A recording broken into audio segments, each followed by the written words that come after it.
అంశము వివాదమునకు పరిష్కారం. వివాదమునకు పరిష్కారం. వివాదాలు లేని చోటు ఎక్కడైనా ఉన్నదా?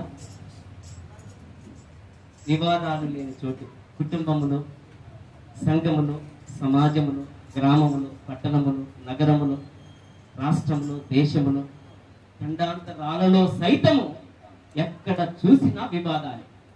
కానీ దేవాతి దేవుడు ఒక చక్కని పరిష్కారము చూపిస్తూ మరి యెషయా భక్తుడు రాసినటువంటి మాట తెలియచేస్తున్నాను. యెషయా గ్రంథము 1వ అధ్యాయం 18వ వచనంలో మనం చూసినట్లయితే, యెషయా గ్రంథము 1వ అధ్యాయము 18వ వచనం, యెహోవా ఈ మాట సెలవిచ్చుచున్నాడు, రండి మన వివాదము తీర్చుకొందము. చాలు చాలు, తర్వాత వెళ్తాను అంశంలోని. రండి మన వివాదము. యేసుక్రీస్తు ప్రభువారు ఈ ఉదయకాల సమయంలో ఈ పరిశుద్ధ దినాన వివాదములకు పరిష్కారము చూపించడానికి దేవాది దేవుడు రమ్మని పిలుస్తున్నాడు. కాబట్టి ఇంకా మనము జాగు చేయక, నిర్లక్ష్యము వహించక, మనము ప్రభువారు పిలిచిన పిలుపునకు తగినట్టుగా మనము దేవుని సన్నిధానమునకు రాగలిగితే మన వివాదమునకు పరిష్కారము దొరికే చోటు దేవుని మందిరం అని జ్ఞాపకం చేస్తున్నాం. హల్లెలూయా. చూడండి, హెబ్రీయులకు రాసిన పత్రిక 10వ అధ్యాయము 37వ వచనం ఒకసారి జ్ఞాపకం చేస్తాను. హెబ్రీయులకు రాసిన పత్రిక 10వ అధ్యాయము 37వ వచనం, ఇక కాలము బహు కొంచెముగా ఉన్నది. చదవండి. ఇక కాలము బహు కొంచెముగా ఉన్నది, వచ్చుచున్నవాడు ఆలస్యము చేయక వచ్చును. నా ఎదుట నీతిమంతుడైన వాడు విశ్వాస మూలముగా జీవించును గాని అతడు వెనుక తీసిన ఎడల అతడి యందు నా ఆత్మకు సంతోషము.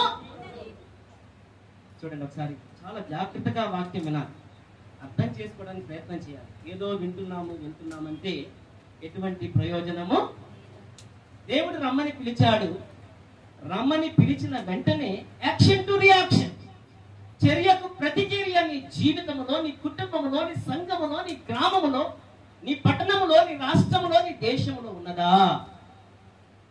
మనం నిర్లక్ష్యం వహించటం వల్లనే మన వివాదాలు పరిష్కారాలు కాకుండా కక్షలకు, అసూయకు, ద్వేషాలకు, ఒకరి మీద ఒకడు, రాజ్యం మీద రాజ్యం, ఇలా ఎక్కడ చూసినా కూడా ప్రశాంతత లేనటువంటి పరిస్థితుల్ని మనం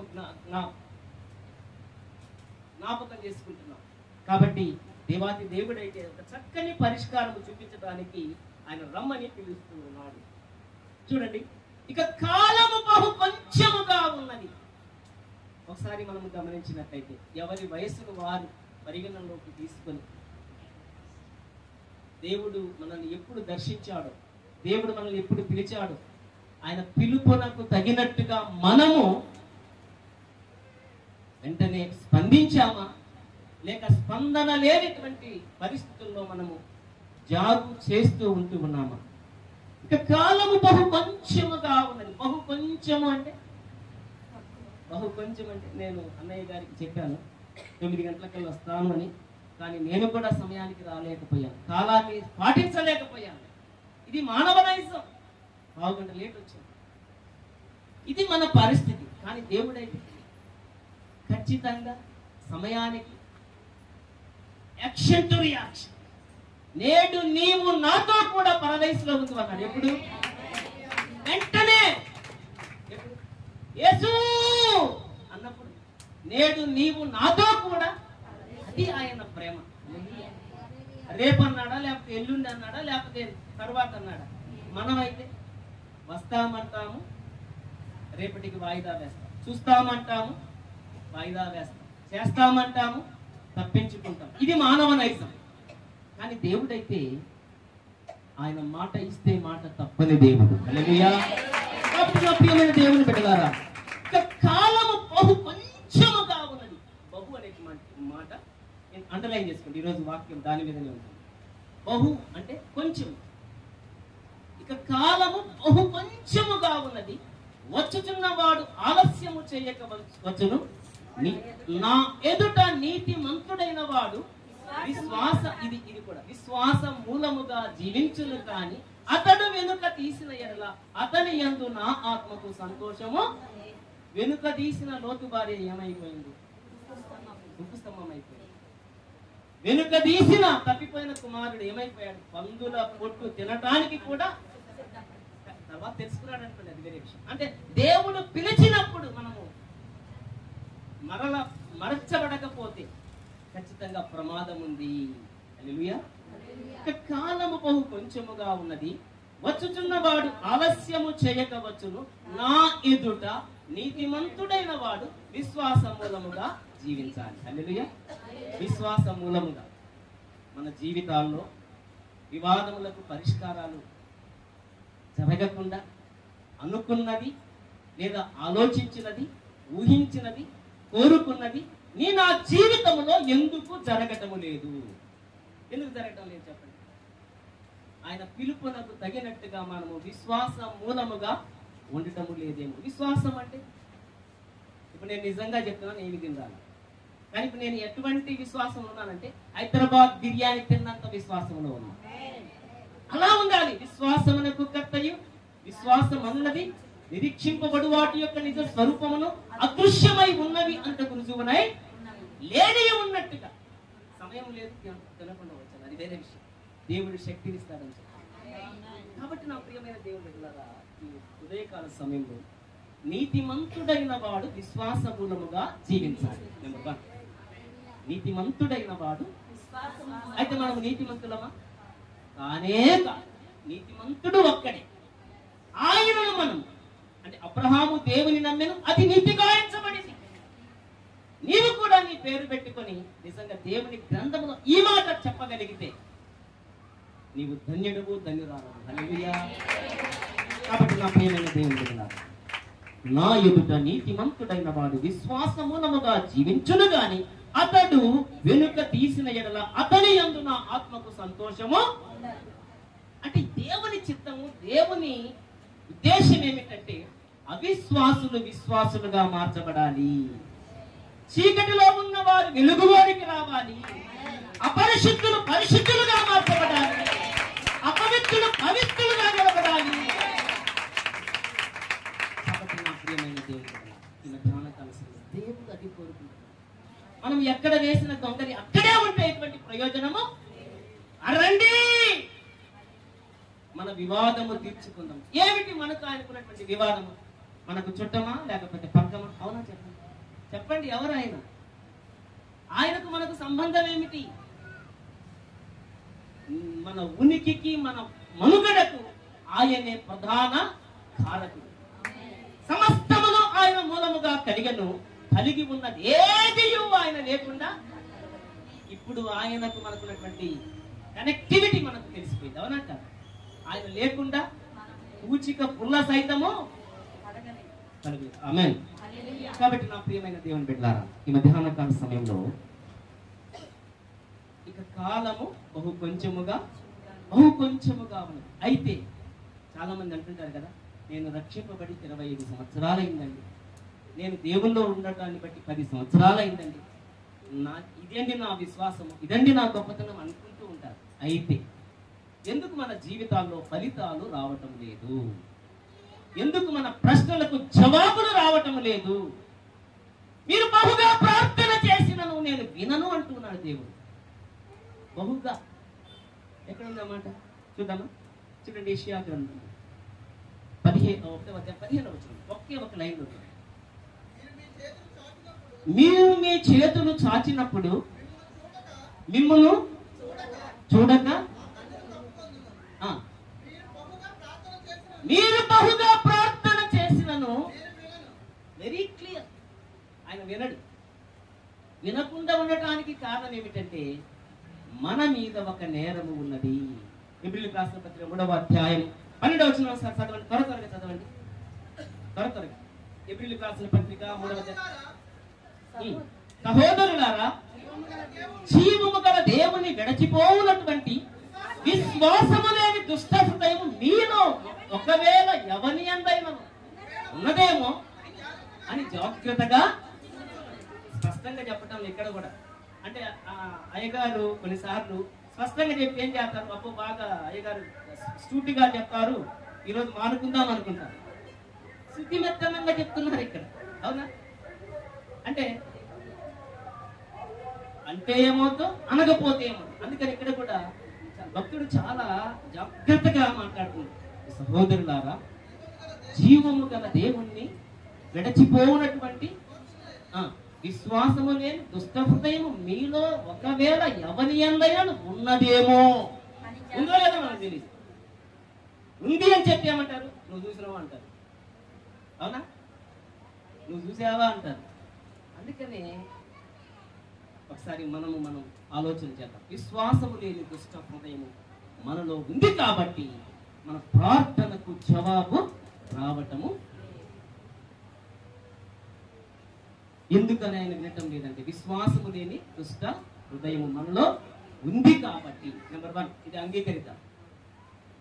కాబట్టి హృదయాన్ని గురించి మనం మాట్లాడుకుంటే హృదయము అన్నింటికంటే మోసకరమైనది, ఇది ఘోరమైన మన శరీర అవయవాల్లో ఎక్స్టర్నల్ పార్ట్స్, ఇంటర్నల్ పార్ట్స్ ఉంటున్నాయి. అంటే కనిపించే భాగాలు ఉన్నాయి, కనిపించని భాగాలు ఉన్నాయి. కళ్ళు, చెవులు, పెదవులు, నోరు, వ్రేళ్ళు, చేతులు, పాదములు, ఇవన్నీ కూడా ఎలా దేవునికి మహిమకరముగా ఉండాలో దేవుడు స్పష్టంగా బైబిల్ గ్రంథంలో రాశాడు. కపటమైన మాటలు పలకకుండానే నాలుకను, పెదవులను, కళ్ళను, వ్యర్థమైన వాటిని చూడకుండా కళ్ళు త్రిప్పివేయమంటాడు దావీదు భక్తుడు.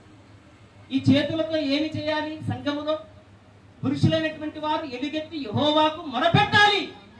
స్త్రీలైతే సత్క్రియల చేత ప్రభువును ఆరాధించువారుగా ఉండాలి. కాబట్టి నా ప్రియమైన దేవుని బిడ్డలారా, ఈ మధ్యాహ్న కాల సమయంలో మన శరీర అవయవాలు కూడా దేవునికి అననుకూలంగా ఉంటున్నాయి. అది రోమీయులకు రాసిన పత్రిక 6వ అధ్యాయము ఒకసారి చూద్దామని. 12వ వచనం త్వరగా.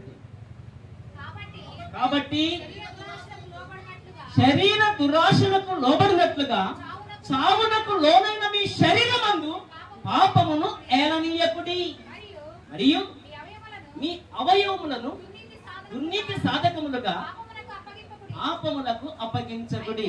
చాలు తల్లి అమ్మ, ఇక్కడ వెరీ క్లియర్. మన శరీర అవయవాలు దుర్నీతి సాధకములుగా వాడబడితే దేవుడు మన ఆలోచన, మన తలంపులు, మన ఊహలు, మన కోరికలు మనము అడిగినప్పుడు, గోదారినప్పుడు, ప్రతిమలాడినప్పుడు నువ్వెవరో నాకు తెలియదంట. అర్థమవుతుందండి నా మాటలు? దుర్నీతి సాధకములుగా ఎప్పుడైతే మన శరీర అవయవాలు దేవునికి అననుకూలముగా ఉంటాయో ఖచ్చితంగా నువ్వెవరో నాకు తెలియదు అంటాడు. నీతి సాధకములుగా మలుచుకున్నప్పుడు మనం ఫర్ ఎగ్జాంపుల్ చేతులతో మనం ఏం చేస్తుంటాం? ఈరోజు బైబిల్ కంటే ప్రతి ఒక్కరిలో చిన్నలు గాని, పెద్దలు గాని, పామరుడు గాని, పరిశుద్ధుడు గాని, పాపి గాని, ఇంకా ఎవరైనా సరే, ధనవంతుడు గాని, దరిద్రుడు గాని, లేనివాడు గాని, ఉన్నవాడు గాని, ఇది లేనివాడు లేడనుకుంటా. అవునా కాదా చెప్పండి? ఈ సెల్ అనేది హెల్త్ తీసుకెళ్తుంది. ఇక్కడ బాంబే కాదు ఉన్నట్టే ఉంటాం, సింగపూర్లో షికారు చేసినట్టుగా ఉంటాం. ఎందుకు ఈ మాటలు చెప్తున్నా అంటే దీంట్లో అంత సమాచారం ఉంది. అంటే దీనికి ఎట్లా మనం ఉపయోగించుకోవాలి? దుర్నీతి సాధకంగా వాడుకుంటున్నామా, నీతి సాధకముగా మలుచుకుంటున్నామా, మన ఆలోచనను బట్టి ఉంటుంది. హల్లెలూయా. కాబట్టి నా ప్రియమైన దేవుని బిడ్డలారా, ఇన్ని దుష్ట తలంపులు, దుష్ట ఆలోచనలు, చెడు తలంపులు మన జీవితాల్లో ఏలుబడి చేస్తూ ఉన్నప్పుడు ఈ మాట పలుకుతున్నాడు, మీరు బహుగా ప్రార్థన చేసినను నేను వినను అంటే. ఎప్పుడు వింటాడు? ఎప్పుడు వింటాడు దేవుడు? మన పాపమును కప్పుకొనక ఒప్పుకొని విడిచిపెట్టినప్పుడు దేవుడు ఖచ్చితంగా క్షమించే దేవుడై ఉంటున్నాడు. కాబట్టి నా ప్రియమైన దేవుని బిడ్డలారా, ధ్యాన కాల సమయంలో ఒక వ్యక్తిని మీ ముందు ఉంచాలని ఇష్టపడుతున్నాను. కీర్తనాకారుడు రాసిన దావీదు కీర్తన 89వ అధ్యాయము 20వ వచనం చూసినట్లయితే 29వ వచనం 20వ వచనం సార్ 89:20 కీర్తన. నా సేవకుడైన దావీదును నేను కనుగొంటిని, నా సేవకుడైన దావీదును నేను కనిపెట్టిని, నా పరిశుద్ధ తైలముతో అతనిని అభిషేకించి తిని, నా చేయి ఎడతెగక అతనికి తోడై ఉండును, నా బాహుబలము, ఆమేన్, బాహుబలము సంసోనికి ఇచ్చాడు. అవసాన దశలో బాహుబలం ఇస్తే శత్రువుని ఓడగొట్టాడు. అటువంటి స్థితి నీకు దేవుడు ఇవ్వటానికి ఇష్టపడుతున్నాడు. అంటే ఎప్పుడు అనాలి? ఆ దావీదు అనే పేరులో నీ పేరు పెట్టుకొని దేవుడు ఇష్టపడినప్పుడు, నా సేవకుడైన దావీదు నేను కనుగొంటిని. నీకు ఏ మూల ఉన్నా, ఎక్కడ దాగి ఉన్నా, నాకు ఎవరు లేరు అనుకున్నా కూడా సమస్తమును కలగజేసిన దేవాతి దేవుడు నీ పక్షాన ఉన్నాడు. హల్లెలూయా. కాబట్టి మనం చింతించవలసిన అవసరము, మీరు బహుగా ప్రార్థన చేసినను నేను వినను అన్నటువంటి దేవుడు ఒక చక్కని ఆహ్వానము ఈ ఉదయకాల సమయంలో పలుకుతూ ఉన్నాడు. చూడండి, యెషయా భక్తుడు రాసిన 1వ అధ్యాయం 18వ వచనం. యెహోవా ఈ మాట సెలవిచ్చుచున్నాడు, రండి మన వివాదము తీర్చుకుందాము. మీ పాపము రక్తము వలె ఎర్రనివైనను, అది హిమము వలె తెల్లబడిను, కెంపు వలె ఎర్రనివైనను, అది గొర్రెబొచ్చు వలె తెల్లబడును. మీరు సమ్మతించి నా మాటలు వినిన ఎడల, ఇక్కడ అది మీరు సమ్మతించి నా మాటలు వినిన ఎడల, మీరు భూమి యొక్క మంచి పదార్థములను, ఆమేన్, హల్లెలూయా. నిజంగా ఈ వరద సమయంలో చాలా కుటుంబాలు 2-3 దినాలు కనీసం తాగటానికి నీళ్లు లేక, సరైన ఆహారం లేక, సరైన నిద్ర లేక, అటువంటి ఉపద్రవం మన జీవితంలో ఎప్పుడు చూడలేదు, చూడబోమో. ఎందుకని ఈ మాట చెప్తున్నానంటే, అందుకని దేవుని రాకడకు ఇవన్నీ కూడా సూచన. మనం కూడా జాగ్రత్త కలిగిన వారముగా దేవుడు పిలిచినప్పుడు, రండి మన వివాదములకు పరిష్కారము దొరికితే 100 అయినా 106 అయినా దేవుడు మన పక్షాన ఉండి ఆయన బాహుబలము దావీదునకు చూపినట్లు, దావీదునకు చూపిన శాశ్వతమైనటువంటి కృప, శాశ్వతమైనటువంటి ప్రేమ మనం పొందుకోవాలి, అందుకోవాలి, అనుభవించాలి అంటే మన వివాదములు పరిష్కరించబడాలి. హల్లెలూయా. అందుకని చాలా చక్కని మాట రాస్తున్నారు. మత్తయి సువార్త 1వ అధ్యాయం 28వ వచనం చూస్తే, ప్రయాసపడి భారము మోసుకొనుచున్న సమస్త జనులారా నా యొద్దకు రండి, నేను మీకు విశ్రాంతి. దేవుని సన్నిధికి వచ్చి ఏం చేయాలి? ఆయన యొద్ద నేర్చుకోవాలి. యెహోవా ఉత్తముడని రుచి చూచి తెలుసుకోవాలి. ఆయనే నిజ దేవుడని నమ్మాలి.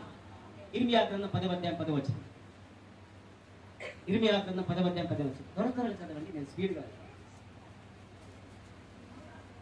అంటే దేవుని సన్నిధికి వచ్చి మనం ఏం చేయాలి? ఆయన సన్నిధికి రావాలి, ఆయన నేర్చుకోవాలి.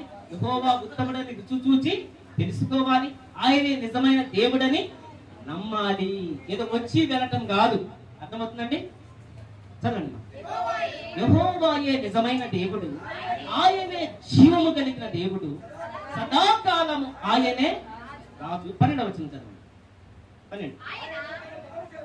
ఆయన తన బలము చేత భూమిని సృష్టించను, తన జ్ఞానము చేత ప్రపంచమును. ఆమేన్. కాబట్టి ఇప్పుడైనా నమ్ముదాము, ఆయన మొదటివాడు, కడపటివాడు, ఆది సంభూతుడు, అత్యంత రహితుడు మన దేవుడు. కాబట్టి ఇంకా ఆయన నమ్మకుండా, మొదటివాడు కడపటివాడు నమ్మకుండా ఎవరిని నమ్ముతాం మనము? నిజమైన దేవుణ్ణి, శాశ్వతమైన దేవుని మనము నమ్మగలిగితే, నమ్ముట నీవనైతే నమ్మువానికి సమస్తమును సాధ్యము చేసుకోవాలి. పరిష్కారం. హల్లెలూయా. కాబట్టి నా ప్రియమైన దేవుని ప్రజలారా, ఈ ఉదయకాల సమయంలో మొట్టమొదటిగా మన వివాదమునకు పరిష్కారము కావాలి అంటే దేవుని సన్నిధి మాత్రమే. ఆయన సన్నిధికి వచ్చి ఆయన యొద్ద నేర్చుకొని, యెహోవా ఉత్తముడని రుచి చూచి తెలుసుకొని, ఆయనే నిజమైన దేవుడని నమ్మి విశ్వసించగలిగితే, నా యందు మీరును మీ యందు నా మాటలను నిలిచి ఉన్న యెడల మీకు ఏది ఇష్టం అడగండి నేను ఇస్తాను అంటారు. ప్రార్థన వినని దేవుడు ఎలాగంటే మీరు బహుగా ఫలించాలని ఇష్టపడుతున్నాడు. బహుగా అంటే లిమిటేషన్ ఉందా? అన్లిమిటెడ్ గా అభివృద్ధి చెందటానికి, ఆశీర్వాదములు పొందుకోవటానికి దేవుడు అనుమతినిస్తూ ఉన్నాడు. ఎప్పుడు? ఆయన యందు విశ్వాసం ఉంచినప్పుడు.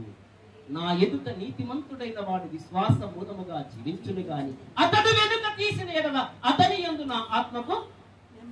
ఆ విధంగా ఆయన ఇష్టపడినటువంటి బిడ్డగా, ఇష్టపడినటువంటి వ్యక్తిగా నీవు మార్చబడగలిగితే ఏదైనా సాధ్యం. హల్లెలూయా.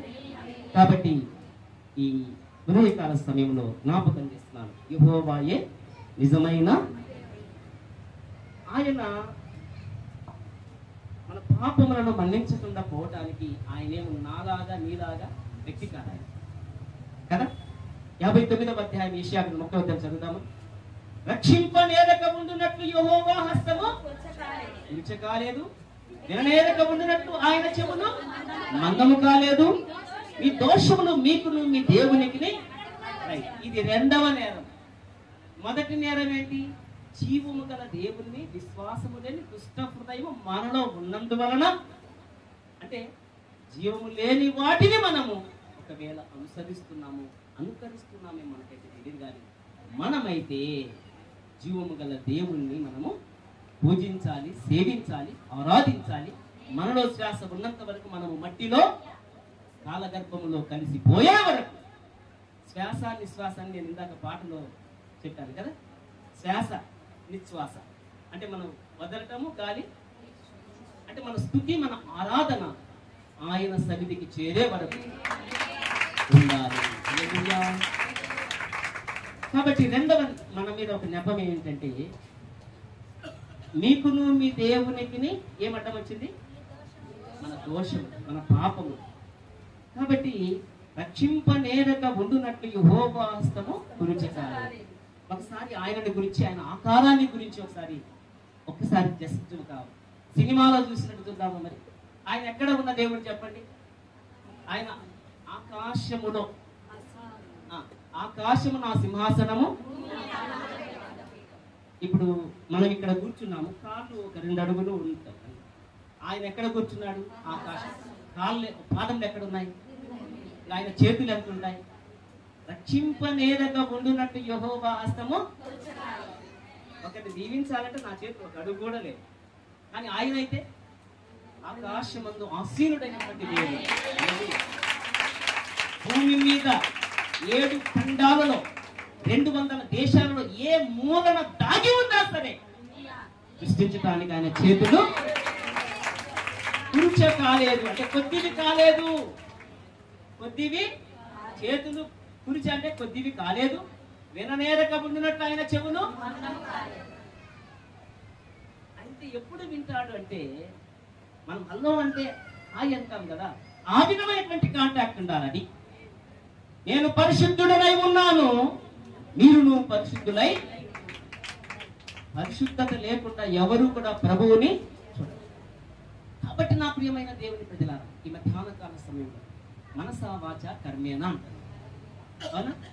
మన మనస్సు, మన తలంపులు, మన ఊహ, మన కోరిక, మన శరీర అవయవాలన్నీ కూడా ప్రభు స్వాధీనంలో ఉండగలిగితే నువ్వు పిలిచిన వెంటనే ఎస్ అనటానికి ఆయన ఇష్టపడుతున్నాడు. హల్లెలూయా. ఎప్పుడు వింటాడు మన దేవుడు అంటే, నిజంగా ఆయన పరిశుద్ధుడై ఉన్నాడు, మనం కూడా పరిశుద్ధుడు. అవిశ్వాసము నుండి విశ్వాసములోనికి వచ్చినప్పుడు, చీకటిలో నుండి వెలుగులోనికి వచ్చినప్పుడు, అపవిత్రత నుండి పవిత్రతలోనికి మార్చబడినప్పుడు, పాపి పరిశుద్ధుడుగా స్థిరపడి బలపడి ప్రభువును చూచినప్పుడు. హల్లెలూయా. కాబట్టి ఇంకా మన దేవుడు మన ప్రార్థన వినడానికి కారణం నేను ఇందాక చెప్పాను, మన శరీర అవయవాలని. చూడండి 59వ అధ్యాయము 3వ వచనం ఒకసారి చూద్దాము. నీ చేతులు రక్తము చేతను, నీ వేలు దోషము చేతను అపవిత్రపరచబడి ఉన్నవి, నీ పెదవులు అబద్ధములు ఆడుచున్నవి, నీ నాలుక కీడును బట్టి మాట్లాడుచున్నది. 4వ వచనం. అందరూ వ్యర్థమైన దాన్ని నమ్ముకొని ఉన్నారు. 7వ వచనం. వారి కాళ్ళు పాపము చేయ పరిగెత్తుచున్నవి, నిరపరాధులను చంపుటకు త్వరపడను, వారి తలంపులు పాప హేతుకమైన తలంపులు, పాడును నాశనమును వారి త్రోవలలో. అందుకనే మన ప్రార్థనకు జవాబు రావాలి. మీరు బహుగా ప్రార్థన చేసినను నేను వినను అన్న దేవుడు వెంటనే దేవాతి దేవుని వైపు చూచినప్పుడు ఖచ్చితంగా దేవాతి దేవుడు మన ప్రార్థన వినటానికి ఆయన ఇష్టపడుతూ ఉన్నాడు. హల్లెలూయా. చూడండి, యెషయా గ్రంథం 55వ అధ్యాయం 6వ వచనం. యెషయా గ్రంథం 55వ అధ్యాయం. యెహోవా మీకు దొరుకు కాలమందు ఆయనను వెదకుడి, ఆయన సమీపములో ఉండగా ఆయనను వేడుకొనుడి. షరతులు వర్తిస్తాయి కదా. ఈరోజు మనకి విజయవాడలో ఏదో చెన్నై సిల్క్ ప్రారంభమైంది. ఈరోజు వెళ్ళిన వారికి 99 రూపీస్కి అన్ని దొరుకుతుంటాయి. కానీ ఒకటి కొంటే ఒకటి ఉచితం అంటారు కదా. అవునా కదా? అవునా? షరతులు వర్తిస్తాయి అంటారు, తర్వాత ట్యాక్స్ కొంచెం రైట్ చేస్తారు. ఎందుకు ఈ మాటలు చెప్తున్నానంటే, షరతులు లేకుండా మనం ఆశీర్వాదములు పొందుకో. చదువునా, భక్తిహీనులు తమ మార్గములను విడువవలను, తమ తలంపులను మానవలను, వారు యెహోవా వైపు చూచిన ఎడల, వారు యెహోవా వైపు చూచిన ఎడల ఆయన వారి యందు జాలిపడును. వారు మన దేవుని వైపు తిరిగిన ఎడల ఆయన బహుగా క్షమించి. చెప్పండి, నాకేం చెప్పాను? బహు అంటే కొంచెం, మన పాపమును చాంతాడంత ఉన్నా, అవునా, లేదా గుణదల కొండంత మన మీద నెత్తి మీద భారం ఉన్నా, అవన్నీ కూడా పటాపంచలైపోవటానికి దేవుడు అనుమతిస్తున్నాడు. మళ్ళా చదువుతాను. భక్తిహీనులు తమ మార్గములను విడువవలెను, దుష్టులు తమ తలంపులను మానవలను, వారు యెహోవా వైపు తిరిగిన ఎడల ఆయన వారి యందు జాలిపడును. వారు మన దేవుని వైపు తిరిగిన ఎడల, బహుగా అంటే చదువు చెప్పకూడదు, గట్టిగా చెప్పండి, బహుగా క్షమించును. అంటే నేరస్తుడైన, వ్యభిచారి అయినా, తాగుబోతైనా, అబద్ధికుడైనా, అంటే పాపం అంటే ఏదో కత్తి బట్టి పొడిస్తే లేకపోతే వ్యభిచారము చేస్తే ఇవి కాదు పాపం అంటే. మొహపు చూపే పాపం వ్యభిచారము కన్నా ఘోరం, వింటే బైబులు వాక్యం ఇక లేనే లేదుగా పాపం. మన చూపుల్లో పాపం ఉంది, మన క్రియలలో పాపం ఉంది, మన నిజ జీవితంలో పాపం ఉంది, మన తలంపుల్లో, మన ఊహల్లో, మన కోరికల్లో పాపము ఉన్నది. కాబట్టి పాపం అంటే పెద్ద విశేషమైన, చాలా సున్నితమైనటువంటిది. కాబట్టి నా ప్రియమైన దేవుని బిడ్డలారా, విశ్వాసమును కాపాడుకోవాలి అంటే మనస వాచ కర్మేణ. ఖచ్చితంగా మన చూపుల్లో, మన ప్రవర్తనలో, మన దైనందిక జీవితంలో ఎక్కడా కూడా పడిపోకుండా, చెడిపోకుండా, దేవుని సన్నిధి నుండి గెంటి వేయబడకుండా ఉండాలి అంటే విశ్వాసమునకు కర్తయు దాన్ని కొనసాగించు వాడునైనా యేసు వైపు. ఈ లోక మర్యాదను అనుసరింపక ఉత్తమమును అనుకూలమును దేవుని చిత్తమై ఉన్నది ఏదో తెలుసు. ఈ లోక మర్యాదలు అంటే మంగళవారం వస్తే ప్రయాణం చేయరు, ఎవరన్నా విధవరాలు వస్తే ముందుకు వెళ్ళరు. విశ్వాసులు సైతం, ఎందుకని? విశ్వాసులు ఖచ్చితంగా ఈ రూల్స్ అండ్ రెగ్యులేషన్స్ పాటించకపోతే ఎటువంటి ప్రయోజనము. మేము బాగా తెల్లబట్టలు వేసుకున్నామండి, మేము విశ్వాసులమండి అని ఈ పనులు చేస్తే ఎట్లుంటుంది చెప్పండి? దేవుడు అంగీకరిస్తారా? అందుకని ఈ లోక మర్యాదలను అనుసరించారు. అమావాస్య వచ్చినప్పుడు ఏదో ఇది పెట్టుకుంటారు. ఇవన్నీ కూడా చాలా చాలా ఉన్నాయి, ఒకటి కాదు. కాబట్టి భక్తి అంటే మనం ఖచ్చితంగా దేవునికి ఇష్టమైనటువంటి భక్తి చేయాలి. రైతు అయినా, డాక్టర్ అయినా, యాక్టర్ అయినా, కలెక్టర్ అయినా, కండక్టర్ అయినా, డ్రైవర్ అయినా, సామాన్యుడైనా, సామంతుడైనా ఒక డ్యూటీ ఉంది మనందరికీ. ఏమిటి ఆ డ్యూటీ చెప్పండి? ప్రసంగి గ్రంథం 12వ అధ్యాయం 13వ వచనం మనం చూసినట్లయితే చూడండి ఒకసారి. ప్రసంగి గ్రంథము 12వ అధ్యాయం 13వ వచనం. ఎవరైనా సరే ఈ డ్యూటీని నిర్లక్ష్యం చేసేటువంటి ప్రయోజనము, మనందరికీ ఒక డ్యూటీ ఉంది. చిన్నలైనా, పెద్దలైనా, స్త్రీలైనా, పురుషులైనా, వృద్ధులైనా, యవనులైనా, చిన్నబిడ్డలైనా, ఎవరైనా సరే మనుషులుగా పుట్టిన ప్రతి ఒక్కరూ చేయవలసినటువంటి డ్యూటీ. చదువు. ఇదంతయు వినిన తరువాత తేలిన ఫలితార్థం ఇదే. ప్రసంగి గ్రంథం 12:13. ఇదంతయు వినిన తరువాత, ఇప్పుడు అంతా విన్న తర్వాత తేలిన ఫలితార్థం ఇదే. కొంచెం శ్రద్ధ వహించండి ఆ మాట. దేవుని యందు భయము భక్తి కలిగి ఉండి. ఇక్కడ మనకు కొంచెం కష్టం అనిపిస్తుంది. ఆయన కట్టడలను అనుసరించి నడుచుచుండవలను. ఇది ఏ మానవ కోటికి రాష్ట్రపతి అయినా, ప్రధానమంత్రి అయినా, ముఖ్యమంత్రి అయినా, కార్పొరేటర్ అయినా, ఎమ్మెల్యే అయినా, ఎంపీ అయినా, ఎవరైనా సరే దేవుని యందు భయము భక్తి లేకపోతే మనము ఆ రూల్స్ ని, రెగ్యులేషన్స్ ని మనం అతిక్రమించాలి. పాపము ఆజ్ఞ అతిక్రమమే. అంటే నేను చెప్పాను కదా, ఏదో పాపం అంటే సున్నితమైనది అని. మన చూపుల్లో, మన ప్రవర్తనలో, మన క్రియల్లో, మన మాటలో, మన దైనందిక జీవితంలో ఎక్కడైనా అది పొరపాటుగాను, గ్రహపాటుగాను, విశ్వాసము లేని దుష్ట హృదయము ద్వారా ఈ చెడు అవయవాలు దుర్నీతి సాధకముగా మార్చబడకుండా నీతి సాధకములుగా మరల్చబడగలిగితే దేవాది దేవుడు మన పాపములను బహుగా క్షమించే దేవుడై ఉంటూ ఉన్నాడు. హల్లెలూయా. బహుగా క్షమించి ఒక కండిషన్ చెప్తున్నాను, నా యందు మీరు నా మాటలను నిలచిమన ఎడల మీరు బహుగా ఫలించుదురు అంటాడు. ఆమేన్. హల్లెలూయా. యోహాను సువార్త 1:15. కాబట్టి నా ప్రియమైన దేవుని బిడ్డలారా, ఈ మధ్యాహ్న కాల సమయంలో జ్ఞాపకం చేస్తున్నాను, వివాదమునకు పరిష్కారం యేసుక్రీస్తు ప్రభువారు మాత్రమే పరిష్కారం చూపే దేవుడై ఉంటున్నారు. ఆయనే నిజమైన దేవుడు, ఆయనే శాశ్వతుడైన దేవుడు, ఆయన సజీవుడైన దేవుడు, ఆయన మాత్రమే పరిశుద్ధుడైన వాడు. వేల్పులలో ఆయన వంటి వాడు ఎవరు? అయితే మన స్థితిని మనం గుర్తెరగాలి. ఏమిటి అంటే, మొట్టమొదటిగా నేను షూట్ వేసుకున్నా, లేకపోతే కోటు వేసుకున్నా, సామాన్యుడైనా సామంతుడైనా, మొట్టమొదటిగా నేను పాపిని అని గ్రహించాలి. రెండవదిగా నేను బలహీనుని అని గ్రహించాలి.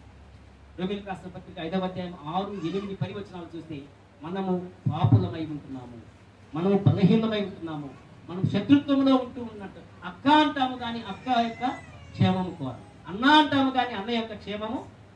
అంటే పైకి మాత్రమే మాట్లాడుతూ ఉంటాం, లోపల కుట్రలు చేస్తూ ఉంటాం. అవునా కదండి? మొట్టమొదటిగా మన స్థితిని గమనించినప్పుడు చూడండి, ఒక్క మాట చదువుంది అన్నమాట.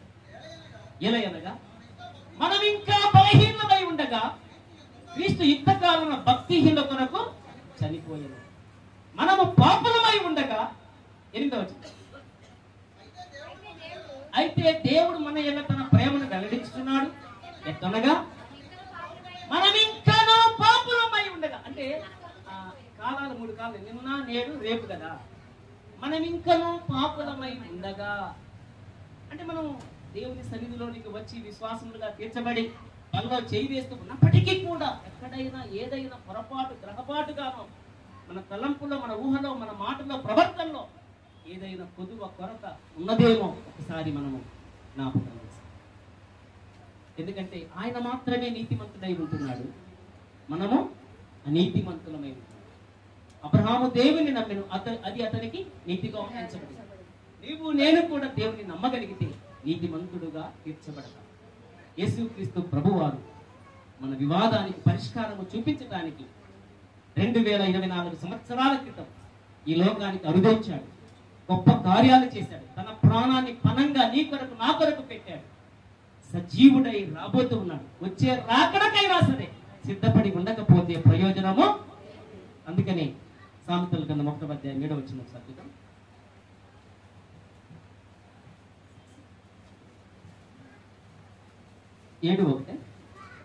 నా కుమారుడా, నా మాటలను ఆలకించు, నా ఆజ్ఞలను నేను దాచిపెట్టుకును, నా ఆజ్ఞలను నీ మనస్సును ఉంచుకుని కదా నీ కనుపాపవలే కాపాడుకోగలిగితే. ఎంతమంది కాలగర్భంలో కలిసిపోయారండి, అవునా కదా? మనం సజీవులమై ఉన్నాము అంటే దేవుని కృప. ఆయన మాట, ఆయన ఆజ్ఞ, ఆయన ఉపదేశం, 3 విషయాలు. ఆయన మాట మనం మనసులో ఉంచుకుందాం, ఆయన ఆజ్ఞను శిరసావహించుకుందాం, ఆయన ఉపదేశమును మనం కనుపాపముల కాపాడుకోగలిగితే మనము బ్రతకటానికి దేవుడు అనుమతిస్తున్నాడు. ఒకవేళ ఈ కరోనాలు, సునామీలు, తుఫానులు, లేకపోతే సైక్లోన్లు ఎన్ని వచ్చినా కూడా మనము సజీవంగా దీర్ఘాయుష్మంతులుగా ఉండాలి అంటే ఏం చేయాలి? 4వ అధ్యాయం 10వ వచనం. ముగిస్తున్నాను. 4వ అధ్యాయం 10వ వచనం. నా కుమారుడా, నీవు ఆలకించిన మాటలను అంగీకరించిన ఎడల, అది ఇందాక మనం చదువుకున్నాం, మీరు సమ్మతించిన మాటలు వినిన ఎడలా. ఇక్కడ నా కుమారుడా, నీవు ఆలకించిన మాటలు అంగీకరించిన ఎడలా. హల్లెలూయా. దీర్ఘాయుష్మంతులుగా మనము దేవుని సన్నిధానములో ఉండాలి అంటే ఆయన మాట, ఆయన ఆజ్ఞ, ఆయన ఉపదేశములు శిరసాయి వహించు వారమై మన వివాదములకు పరిష్కారం చూపే దేవుని వైపు చూసి ఆయన వచ్చేటువంటి రాకడకు సిద్ధపడి ఆయనతో 10 కాలాల పాటు మనము కూడా సహవాసము చేయాలని ఇష్టపడితే ఇదే మిక్కిలి అనుకూలమైన. నేడు అన్నది నిజం, రేపు అన్నది రూపలేదు.